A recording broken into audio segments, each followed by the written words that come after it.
Have you been going back and forth whether you should keep renting or finally try to buy that house? Well, stick around to hear my pros and cons of buying versus renting, and by the end of this video, you're going to have a better idea of what's best for you. If you don't already know me, my name is Michael Hendrix. I'm with Peter Albertini Properties at Keller Williams, and I am here to help you with everything that I can.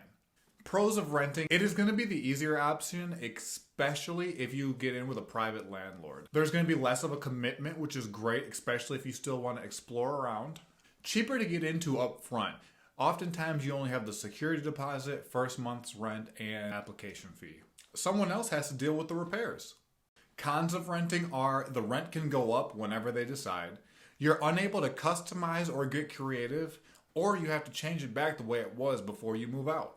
The whole application process could be very stressful and a big hassle to try to get your application accepted, let alone not get scammed during the process. You're paying somebody else's mortgage and making them wealthy.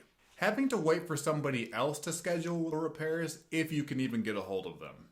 The pros of buying are you can pretty much do whatever you want to. Obviously there's laws and some permits, but you have free reign. You are now building your wealth and investing into yourself and your family. You're able to add value to the home and sell it for more later. You can use the property as a rental and income property later on.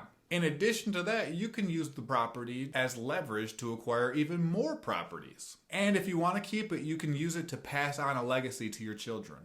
The cons of buying are it can be expensive at first. You're going to be on the hook for all repairs and maintenance, but a good real estate agent will help with that. There's obviously more of a commitment here. Going through the buying process can be stressful, but again, a good real estate agent will help with this. And repairs can get kind of expensive. So keeping all that in mind, here are some questions for you to think about so you can decide whether you should buy or keep on renting.